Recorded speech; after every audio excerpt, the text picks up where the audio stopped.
እንግዲህ የኢትዮጵያ ኢኮኖሚ በአንድ በኩል ኮምፕሊትሊ ባስኬት ኬዝ ነው ብለው የሚያምኑ የኢኮኖሚክ ተቋሞች አሉ። እንግዲህ ለአንድ ሀገር የኢኮኖሚ እድገት ለተረጋጋ ማህበረሰባዊ ብልጽግናና እድገት ወሳኝ የሚባለው ነገር ሰላም ነው። አምራች ስላልሆነን ወይንም ደግሞ የምንጠቀመው በአብዛኛው ኢምፖርትድ የሆነ ጉድስን ስለሆነ እኛን ኢንፍሌሽን አፌክት የሚያደርገን ደረጃ በጣም ትልቅ ነው።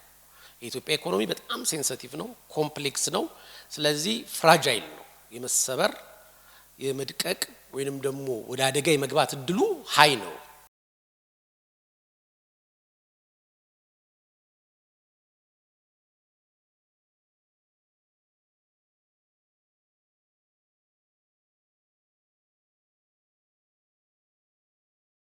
ዋሊያ ቡክስ በየ15 ቀኑ በሚያዘጋጀው የሐሳብና የመጽሐፍ መድረክ ዛሬ የስድስተኛው ሳምንት ፕሮግራማችን ላይ ስለተካፈላችሁ በድጋሚ እንኳን ደህና መጣችሁ ለማለት እወዳለሁ።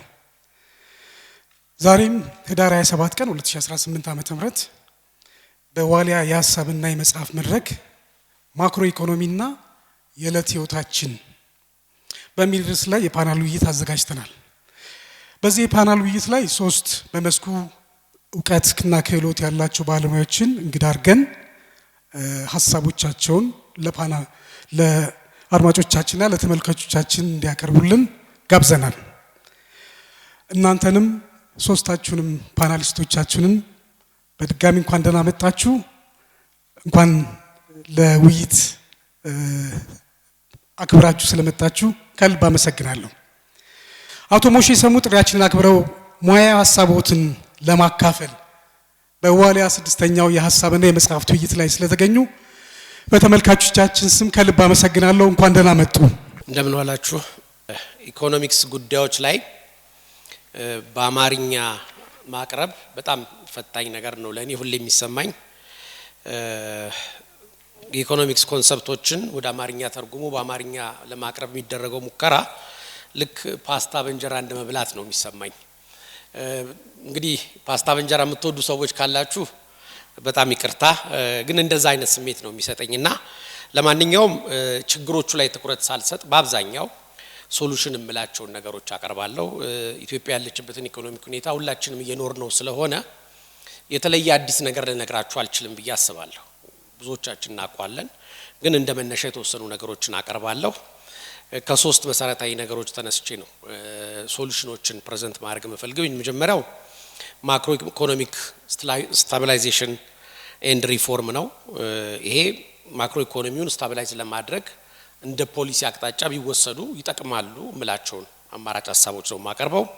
ሁለተኛው ስትራክቸራል ኢኮኖሚክ ትራንስፎርሜሽንን እንደ ሁለተኛ አማራጭ አድርጌ የማቀርበው ነገር ነው። እነዚህ በስትራክቸራል ኢኮኖሚክ ትራንስፎርሜሽኖች ውስጥ የሚሰሩት ስራዎች አገሪቱን ወደ ተሻለ ኢኮኖሚ ደረጃ ሊያመጡ ይችላሉ ምላቸውን ሀሳቦች ሰጀስት አደርጋለሁ። በሶስተኛነት ገቨርናንስ ፒስ ኤንድ ኢንክሉዥን ነው።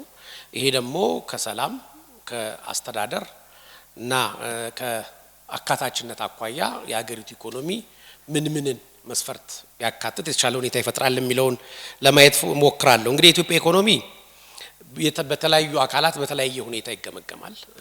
አንደኛው ገምጋሚ አድርገን ልንወስደው ምክንያቱም ብዙዎቻችሁ እንደምታውቁት ብዙ ኢኮኖሚክ ስኩል ኦፍ ቶት ያላቸው ተቋማት አሉ።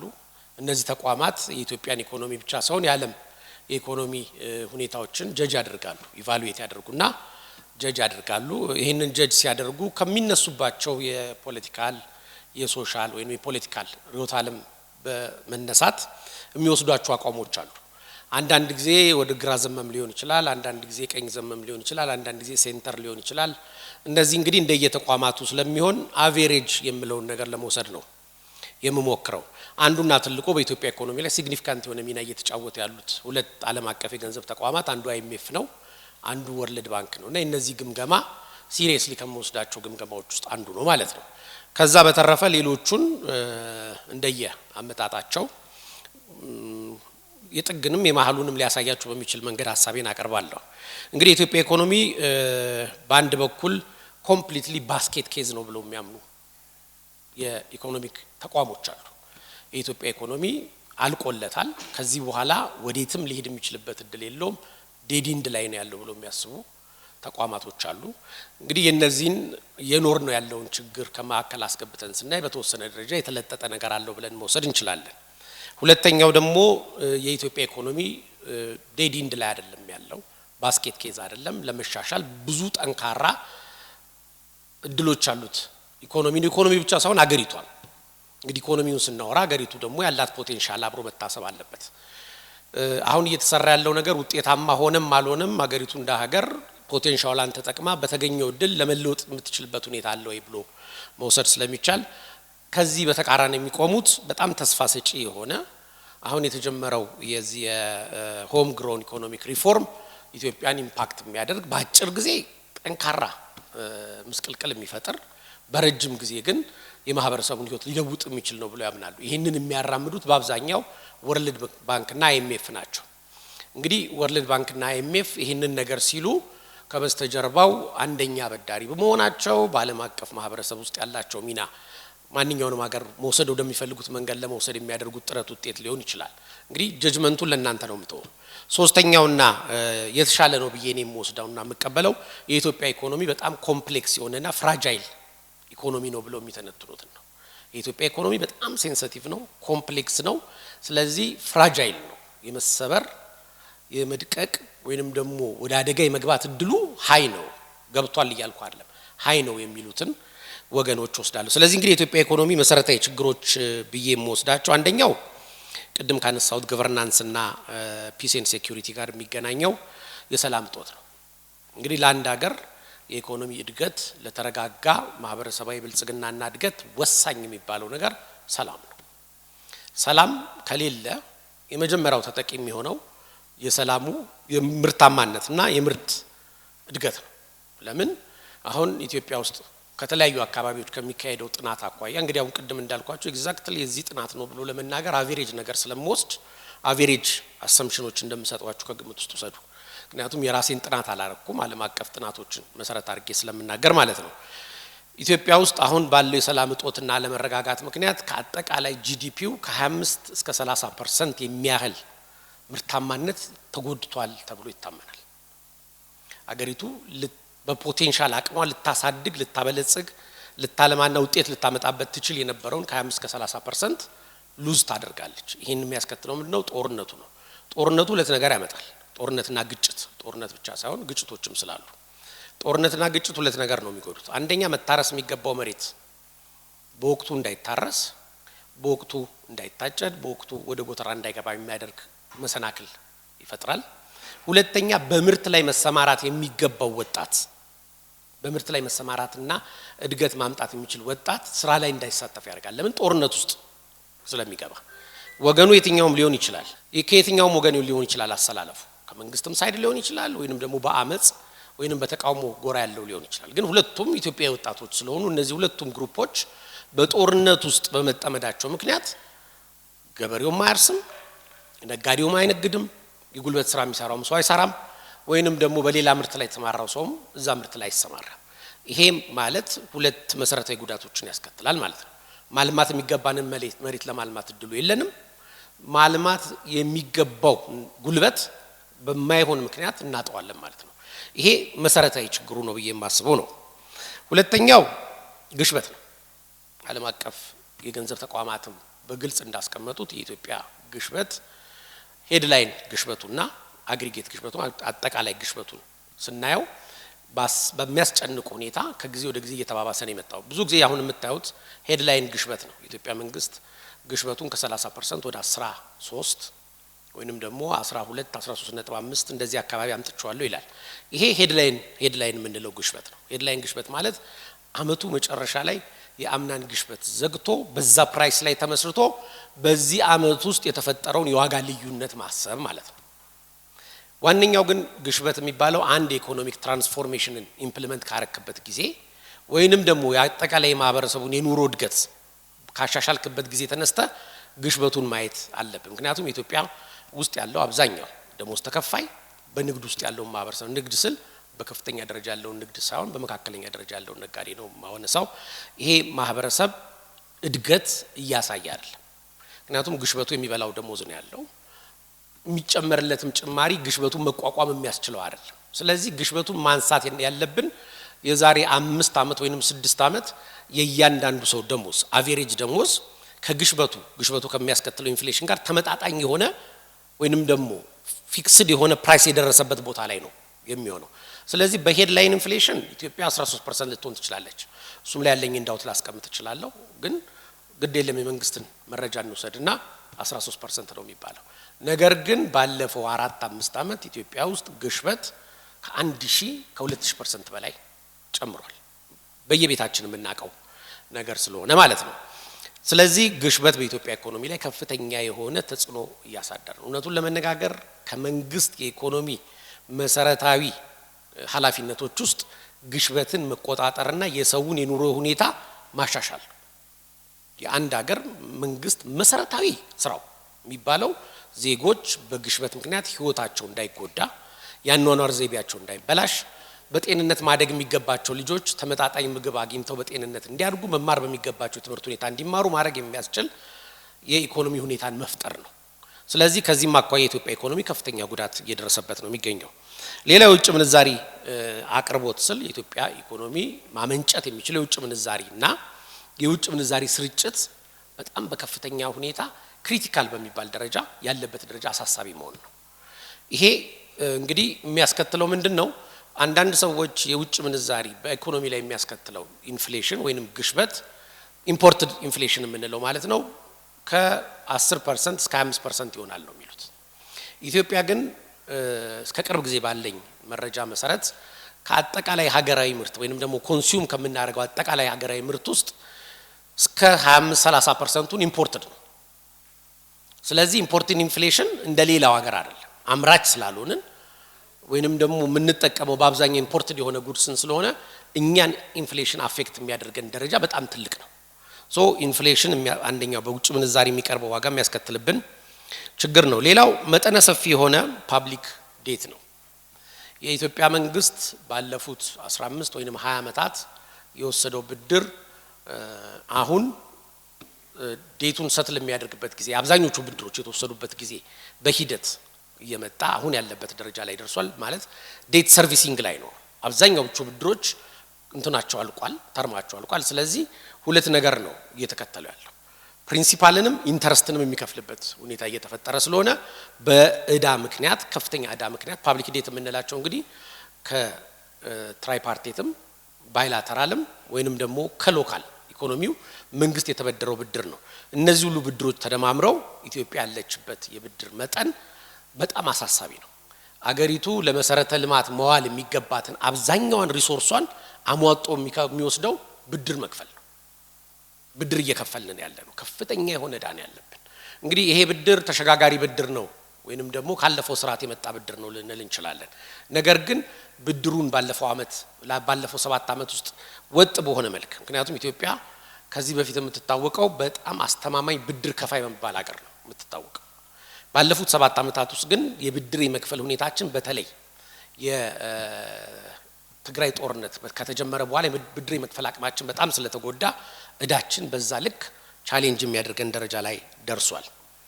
ሌላው እና የመጨረሻው እንግዲህ ወርልድ ባንክም የሚስማማበትና ሁላችንም በየቀኑ አፌክት እያደረገን ያለው የታክስ ስርዓታችን ነው።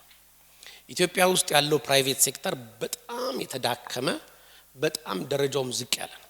አስተማማኝ የሆነ የንግድ ስርዓት ገንብቶ ንግድን የሚያሳልጥ የንግድ ስርዓትና የንግድ ማህበረሰብ የለንም። ለብዙ ችግሮች የተጋለጠ ነው። ራሱን ለችግር ያጋለጠ የነጋዴ ማህበረሰብ ነው ያለን። ስለዚህ አሁን በዛ ደረጃ ፕራይቬት ሴክተሩ ማደግ መበልጸግና መጠናከር ሲገባው ተደራራቢ ታክሶች እየተጣሉበት ስለሆነ ፕራይቬት ሴክተሩ እየተዳከመ ከገበያ እየወጣ ማደግ መስፋፋት ሲገባው በቁጥርም በስርጭትም እያነሰ የመጣበት ሁኔታ ነው ያለው። ይሄ እንግዲህ ኢኮኖሚው ምን ያህል ሽሪንክ እያደረገ እንደመጣ የሚያሳይ ነው።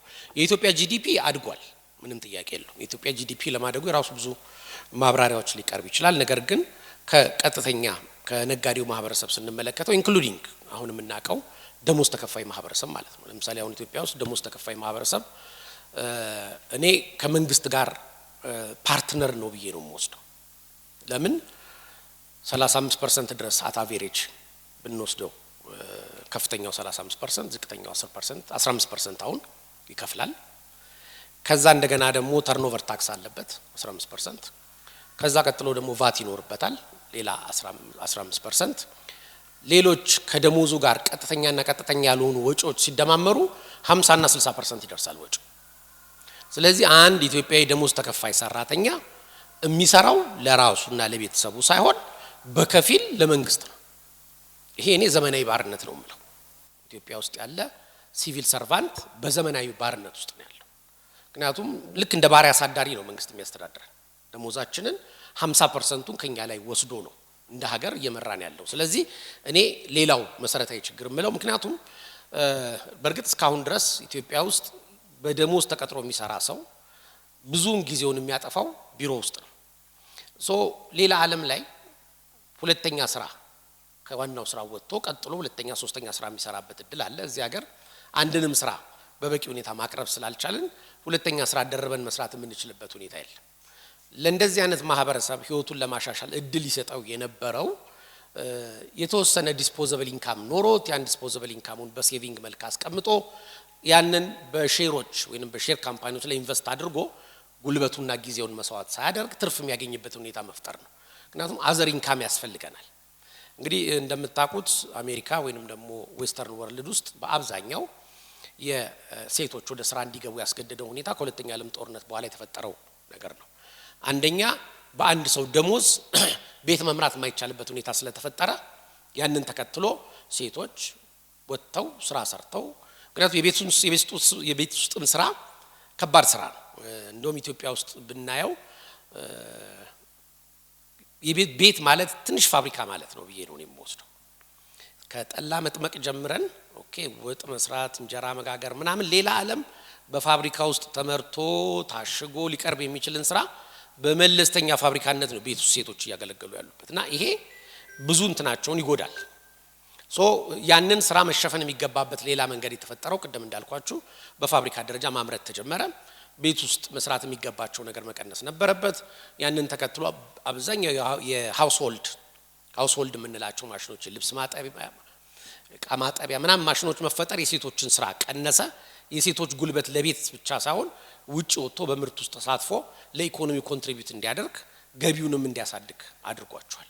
ኢትዮጵያ ውስጥ ይሄ ነገር የተጀመረው ምናልባት ከ30 ዓመት ወዲህ ነው። ሴቶች ስራ ላይ አልነበሩም ማለት ሳይሆን ትርጉም ባለው ደረጃ ባልና ሚስት በህይወታቸው ውስጥ ኮንትሪቢዩት አድርገው ተዳራቸውን ቤተሰባቸውን መምራት የሚችሉበት እድል አስገዳጅ የሆነበት ጊዜ 30 ዓመት አካባቢ ነው ብዬ ነው የማስበው። ጥናት የለም፣ ግምት ነው አሁንም ማወራችሁ ከጥናት አቋያ እንዳትወስዱት ማለት ነው። እንግዲህ ከፍተኛ የሆነ ተደራራቢ ግብር ይሄ ግብር ደግሞ በተዘዋዋሪ መንገድ የማህበረሰቡን ህይወት በሚያሻሽል መልክ ሳይሆን ላልተገቡ ነገሮች አንዳንድ ጊዜ ወደ ግጭቶች የሚሄድበት ሁኔታ ስላለ፣ ሁለተኛ ይሄ በመንግስት በሰፊ የሚሰበሰብ ሀብት በጣም ኮንትሮልድ የሆነ የማህበረሰቡን ህይወት ለመለወጥና ለማሻሻል እሴት ለመፍጠር በማይውልበት ሁኔታ ለኮራፕሽን ለዘረፋ ስለሚጋለጥ ገንዘቡ ተሰብስቦ አልቲሜትሊ ለትክክለኛው ዓላማ ስለማይውል ተደራራቢ ታክስ ነጋዴውንም ኮንሱመር የምንለውን ዝቅተኛውን ማህበረሰብ እየጎዳን ያለውና እነዚህ 5 አካባቢ ያነሳዋቸውን ጥቅል ጉዳይ አድርገን ልንወስደው እንችላለን። እንግዲህ እዚህ ውስጥ ሰፊ ትንታኔ መሄድ ይቻላል፣ ግን ካለኝ ሰዓት አቋያ እነዚህን 5 መሰረታዊ ነገሮች ከወሰዳችኋቸው በእነዚህ ውስጥ አብዛኞቹን በሰብ ቶፒክ ማየት ይቻላል። ጥያቄና መልስ ላይ ካለ ማብራሪያ እንሰጥባቸውናል። እንግዲህ ኢትዮጵያ እንደዚህ አይነት በጣም አጣብቂኝ የሆነ ሁኔታ ውስጥ ከሆነ ያለችው እንደ ሀገር ባይ ዘ ዌይ ሀገር እንደ ድርጅት እንደሚከስር ታውቃላችሁ። ይከስራል። መንግስት እንደሚያስበው ሀብት የማያልቅ ነገር አይደለም፣ ገንዘብ የማያልቅ ነገር አይደለም፣ ያልቃል። ካላተምክና ዝም ብለህ ካላሰራጨው ገንዘብ የሆነ ቦታ ላይ ያልቃል። መንግስትም ቢሆን ሀብትን ለማሰባሰብ የሚያስችለው አቅም ትርጉም የሚኖረው ሀብትን የሚፈጥሩ ሰዎችን ሲፈጥር ነው። ሀብት የሚፈጥሩ ሰዎችን እያጠፋ ግን ሀብትን ለመሰብሰብ በጣም ብዙ ርቀት በሄደ ቁጥር ሀብት የማግኘት አቅሙ እየተመናመነ ነው የሚመጣው። ለዚህ ነው እንግዲህ ታክስ ቤዝ መንግስት ማስፋት አለበት እንጂ ታክስ እየከፈለ ያለውን ማህበረሰብ ማስጨነቅ የለበትም የሚል ክርክር በብዙዎች ዘንድ የሚቀርበው። ኢትዮጵያ ውስጥ ግን ያለው ሀብት ሰዎች ፈጥረው ባፈጠሩት ሀብት ላይ መንግስት ተገቢውን ድርሻውን የማግኘት ጉዳይ ሳይሆን ጥቂትም ብትሆን ሀብት የፈጠሩትን ሰዎች ለሱ ኤክስፖዝድ የሆኑትን ሰዎች ነው በጣም አሟጦ ሀብታቸውን የሚወስደው። አንድ ነጋዴ ሀብት ሲያፈራ ሀብት የሚያፈራበት ምክንያት ብዙ ጊዜ እንደሚታሰበው የራሱን ህይወት ለማሻሻል ብቻ አይደለም። በአንድ በኩል መስፋፋት ይፈልጋል፣ የሥራ ዕድል መፍጠር ይፈልጋል፣ ዋጋ እንዲቀንስና ሰዎች ብዙ ኮንሱመሮች እንዲኖሩም ጥረት ያደርጋልና ይሄንን ኢንከሬጅ የማያደርግ የመንግስት አሰራር እየጎዳው ይመጣል ማለት ነው። ሶ ምንድነው የሚሻለን? በዚህ ሁኔታ እንደዚህ አይነት አጣብቂኝ ነገር ውስጥ ካለን ምንድነው የሚሻለን? መጨረሻ ላይ ያለፈው ስርዓትና አሁን ያለውን ኢኮኖሚ ሁኔታ ኮምፓራቲቭ የሆነ ነገር አቀርባለሁ። እንግዲህ ቅድም ካልኳቸው ሶስት ነገሮች አኳያ ሊሄድበት የመጀመሪያው ማይክሮ ኢኮኖሚክ ስታቢላይዜሽን ኤንድ ሪፎርም ነው። እንግዲህ ኢትዮጵያ መንግስት በወርልድ ባንክ ቀስቃሽነት እና በዓለም አቀፍ የአይኤምኤፍ ቀስቃሽነት የዛሬ 1 ዓመት ተኩል ገደማ ትልቅ ስር ነቀል የሆነ የማክሮ ኢኮኖሚ ሪፎርም አካሂዷል። ይሄ ሪፎርም እንግዲህ በኢትዮጵያ መንግስት ፍላጎት ወይ ምናምን አይደለም። ሀገሪቱ ያለችበት ነባራዊ ሁኔታ በጣም አስቸጋሪ ስለነበር ፈርዘር መራመድ የማትችልበት ሁኔታ እየተፈጠረ ስለነበር የሚከፈለው ዋጋ ተካፍሎ ይሄ ሀገር ወደ ተሻለ ሁኔታ እንዲለወጥ መደረግ አለበት የሚል ዓለም አቀፍ ማህበረሰብ ጫና ስለነበር ያ ጫና ወደ ተግባር መጥቶ እንግዲህ ኢትዮጵያ መንግስት ኢኮኖሚክ ሪፎርሙን ተቀብሎ ተግባራዊ ያደረገ ነው። ከዚህ ኢኮኖሚክ ሪፎርም ጋር በተያያዘ ኢትዮጵያ እስከ 3.4 ቢሊዮን ዶላር በረጅም ጊዜ የምታገኘው ብድር ተመቻችቶላታልና እንግዲህ ይሄ ማክሮ ኢኮኖሚክ ሪፎርሙ አንዱ መፍትሄ ነው ብሎ መወሰድ ይችላል። ምክንያቱም የኢኮኖሚ ፖሊሲው ላይ ልዩነት ኖረኝም አልኖረኝም ኢትዮጵያ ግን ከ2018 በኋላ እንደ ሀገር በኢኮኖሚው ለመቀጠል የሚያስችላት ሁኔታ አደጋ ላይ ወድቆ ነበር። ያንን አደጋ ለመቀልበስ የማክሮ ኢኮኖሚ ማሻሻያዎች መሰራት ነበረባቸው። ብልጽግና የተከተለው የማክሮ ኢኮኖሚ ፖሊሲ አለ። እኔ አምንበታለሁ ብሎ ማክሮ ኢኮኖሚ ፖሊሲ አለና የመጀመሪያው እንግዲህ ኢንፍሌሽንና አሁን ያለበትን ክራይሲስ ማኔጅ የሚያደርግ ነገር መከተል ነው የሚል እምነት ነው ያለኝ። እንግዲህ ኢንፍሌሽንን እንዴት ነው ታክል የምናደርገው ብለን ስንነጋገር ቅርታ እንግዲህ እንግሊዘኛ ማስገባው ቅድም እንዳልኩት አንዳንድ የእንግሊዘኛ ቃላትን ኢኮኖሚክ ቃላትን ለመተርጎም ያስቸግራልና በዛ መንገድ ተረዱት። አንደኛው እንግዲህ የሞኔታሪ ፖሊሲያችንን ጥብቅ ማድረግ ነው which is ወገባችንን ጠበቅ አድርገን መንግስትም ማለት ነው ገንዘብ ማተምን እና ከብሔራዊ ባንክ መበደርን ማቆም ነው ያለበት። ምክንያቱም አንሊሚትድ የሆነ የማተም ስልጣን እና መብት የተጎናጸፈ መንግስት ነው። ይሄ ጉዳይ በፓርላማ ቀርቦ የሚወሰንም ቢሆን 100% ፓርላማው የብልጽግና ስለሆነ ቻሌንጅ የሚያደርገው ኃይል ስለሌለ የፈለገውን ነገር ለማድረግ ይችላል። በዚህ ሁኔታ በርግጥ ብሔራዊ ባንክ በቅርብ ጊዜ መንግስት ከብሔራዊ ባንክ መበደርን እንዲያቆም ውሳኔ ወስኖ ፖሊሲው ተቀርጾ ተግባራዊ ሆኗል እና አንዱ ትልቁ ፕሮግረስ እሱ ነው። የኢትዮጵያን ገንዘብ እየገደለ የነበረው ከፍተኛ የሆነ የገንዘብ ህትመት ነው። ያንን ማቆም ያስፈልጋል ብዬ አምናለሁ። እንግዲህ ከረንት ክራይሲስ ምለው ኢትዮጵያ ተከተለው ከነበረው የሞኔታሪ ፖሊሲ አኳያ ግሽበት በከፍተኛ ሁኔታ በተለይ ዲስፕሮፖርሽኔትሊ በዝቅተኛ የኑሮ ደረጃ ላይ የሚኖረው ማህበረሰብ ነው የጎዳው።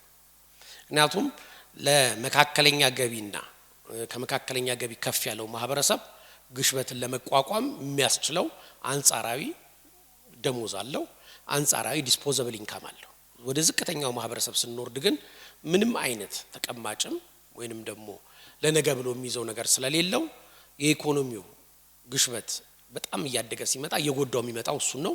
አሁንም እየተጎዳ ያለው ማህበረሰብ ይሄ ነው። በርግጥ ኢትዮጵያ ውስጥ ማን ነው መካከለኛ ገቢ ያለው ከፍተኛ መካከለኛ ገቢ ያለው የሚለው ነገር አነጋጋሪ ነው። በአብዛኛው ሰዎች የሚስማሙበት በዚህ ጉዳይ ላይ ቋሚ ደሞዝ ያለው ማህበረሰብ መካከለኛ ገቢ ያለው አርጎ መውሰድ ይቻላል፣ ሎወር ሚድል ኢንካም ኮሚኒቲ ማድረግ ይቻላል የሚል እምነት አለ። እንግዲህ ሌላው ኤክስቼንጅ ሬት ሪፎርም ነው። ኤክስቼንጅ ሬት ሪፎርም መንግስት አካሂዷል። እንግዲህ አሁን የውጭ ምንዛሪን በፍሎቲንግ እንዲሄድ አድርጎታል። በፍሎቲንግ ማለት በነፃ ገበያ የሚመራ ነው የሚል እንግዲህ አሁን ሚክስድ ፊሊንግ የሚመጣው እንደዚህ አይነት ነገሮች ላይ መንግስት ዶላር ወይንም ደግሞ የውጭ ምንዛሪ በነፃ ገበያ ይመራ ቢልም ነገር ግን ጥብቅ የሆነ ጣልቃ ገብነት አሁንም አለ። ባንኮች ዶላሩን አግኝተው በነፃ በገበያ ተወዳድረው መሸጥና መግዛት የሚችሉበት ሁኔታ የለም። ፕራይስ ሴት ያደርጋል፣ ሬት ሴት ያደርጋል፣ በፈለገ ጊዜ ጨረታ ያወጣል፣ በፈለገ ጊዜ ጨረታ ይከለክላል፣ ኮንትሮል አድርጎ ነው የሚሰራው። ስለዚህ አሁንም ማክሮ ኢኮኖሚ ፖሊሲው ላይ እንደተባለው የውጭ ምንዛሪ ኤክስቼንጅ ነፃ አይደለም፣ በመንግስት ኮንትሮል ውስጥ ነው ያለው። ብሔራዊ ባንክ በሚፈልግ ጊዜ ጨረታ እያወጣ የሚሸጥ ከሆነ እየተቆጣጠረ ነው የሚሰጠን ማለት ነው በውድድር አይደል የዶላር ዝውውርም የዶላር ንቅናቄና እንቅስቃሴም በብሔራዊ ባንክ ኮንትሮልድ ነው ማንንም ሰው ዛሬ በውጭ ምንዛሪ መገበያየት ይችላል አይችልም የውጭ ምንዛሪ በኪሱ ይዞ መዞር ይችላል አይችልም ነፃ ነው ማለት አንችልም በእኔ እምነት ስለዚህ ወይ ነፃ አድርገን ኢኮኖሚው ማመንጨት በሚችለው ደረጃ ማመንጨት እንጂ ምክንያቱም ገንዘብ እንደምናቀው ድንበር የለውም ሃይማኖት የለውም ብሔር የለውም ጾታ የለውም ገንዘብ ጥሩ ኢኮኖሚ እንቅስቃሴ ባለበት ቦታ ይገኛል እዛ ቦታም ሄዶ ስራውን ሰርቶ ውጤት ያመጣል ስንገድበው ሁሉ ጊዜም ጥቁር ገበያው ወይንም ደግሞ ፓራለል ማርኬት የምንለው ነው የሚደራጀው እሱ እንግዲህ ከእንትንም ሳይድ ልናየው እንችላለን ከአቅርቦት ችግር አኳያ ስለዚህ ኤክስቼንጅ ሬት ሪፎርም ኢትዮጵያ ውስጥ ቢካሄድም ወጥነት ባለው መልክ ነፃ የሆነ አሰራር መንግስት እየተከተለ ስላልሆነ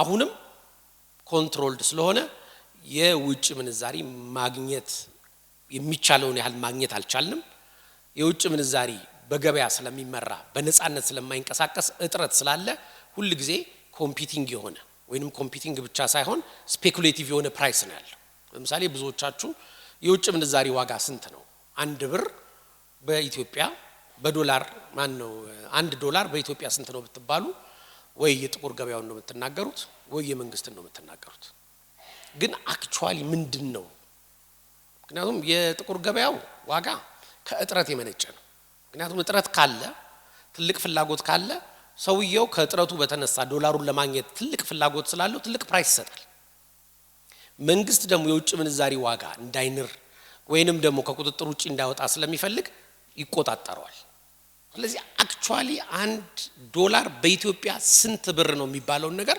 ማንንም አያውቅም ግምት ነው ያለን ለምሳሌ አሁን ኢትዮጵያ ውስጥ ብዙ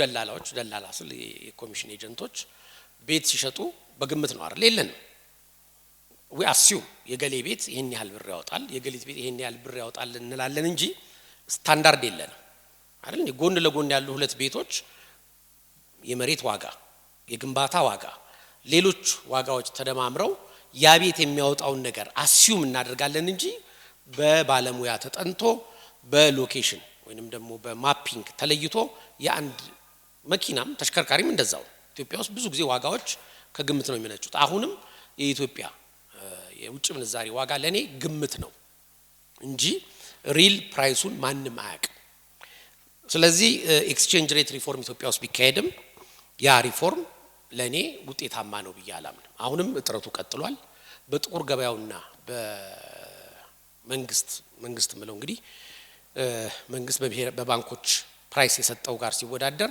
አሁንም የ20 እና የ30 ብር ልዩነት አለ በጣም ትልቅ ነው በጣም መንግስት ይሄንን አጠባለው ብሎ ነው ማክሮ ኢኮኖሚክ ፖሊሲውን የጀመረው ግን ቀጥሏል የመንግስት ፕራይስ በጨመረ ቁጥር የጥቁር ገበያውን ፕራይስ ይጨምራል መሆን የነበረበት ምንድነው በቂ አቅርቦት ቢኖር ስታብላይዝ ማድረግ ነበረበት አላደረገም አሁንም ሊቀጥል ይችላል የሚል እምነት አለኝ እንግዲህ ሌላው ፊዚካል ኮንሶሊዴሽን ኤንድ ዴት ማኔጅመንት ነው መንግስት ለረጅም ጊዜ በከፍተኛ ሁኔታ ኮንሴሽዋልም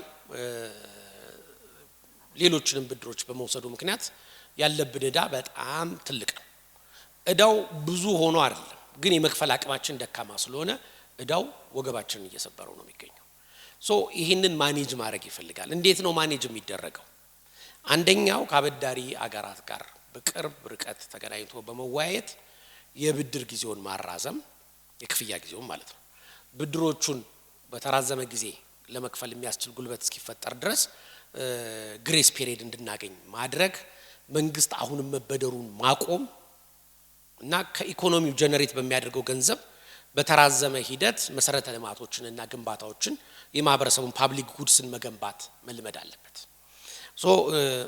አሁንም ዕዳ መንግስት ማንከባለሉን ዕዳ ከብሔራዊ ባንክ መውሰዱን አላቆመም ክሊርም የሆነ መረጃ የለም የሚል እምነት አለኝ ስለዚህ ፊዚካል ኮንሶሊዴሽን እንዴት ማኔጅመንት ያስፈልገናል እንግዲህ መንግስት ቅድም እንዳልኩት ወደ ብድር እንዲገባ ከሚያስገድዱት ነገሮች ውስጥ አንዱ የማህበረሰቡ እድገት ቁጥር እድገት በጣም በፈጠነ ሁኔታ ነው እያደገ ያለው የዚህን ማህበረሰብ ቁጥር ኮንትሮል አድርጎ ኦኬ ሲስተሚክ በሆነ መንገድ ኮንትሮል ማለት ማኔጀብል እንዲሆን ማድረግ እስኪቻል ድረስ ፍላጎቱ በጣም ትሪመንደስ ነው። ድሮም አልነበረንም ኢንፍራስትራክቸር እና ፓብሊክ ጉድስ አሁንም በጣም አሳዛኝ ሁኔታ ዝቅተኛ ደረጃ ላይ እንዳለ ነው። የማህበረሰቡን ህይወት ማሻሻል ማለት እነዚህ ነገሮች ማሻሻል ነው። እነዚህ ነገሮች ለማሻሻል መንግስት መሰረተ ልማቶችን መገንባት አለበት። እነዚህ ነገሮች ደግሞ መገንባታቸው ዋጋን ለመቀነስ የራሳቸው ሚና አላቸው። ለምሳሌ ኢንፍራስትራክቸር አንዱ የምንለው መንገድ ነው። በመንገድ ጦት ምክንያት በጣም ብዙ መሰረታዊ ፍላጎቶች አዲስ አበባ ወይንም ደግሞ የሚፈልጉበት ቦታ ለመድረስ ውድ ነው። ባይዘው አንድ የሚገርማችሁ ነገር የኢትዮጵያ ምርቶች ኮምፒቲቲቭ በዓለም ገበያ ከማያደርጋቸው ነገር ውስጥ አንዱ ትራንስፖርት ነው። ከምርቱ በላይ ትልቅ ዋጋ ምን ከፍለው ለትራንስፖርት ነው። ምርቱ ከተመረተበት ቦታ ኤክስፖርት እስከሚሆንበት ቦታ የምናመጣው ዋጋ በጣም ውድ ስለሆነ ምርቶቻችን ኮምፒቲቲቭ አይደሉም። እንግዲህ ወደብ ሌላው አንዱ ፋክተር ሆኖ ማለት ነው። ስለዚህ መንግስት ለዚህ አይነት ችግር ሲባል ረቨኑን ኢንክሪዝ የሚያደርግበት መንገድ መጀመር አለበት። ያንን ለማድረግ ደግሞ የሚጠበቅበት ነገር ምንድነው? አሁን ያለውን ትንሽ ሪሶርስ አሟጦ ታክስ ማድረግ ሳይሆን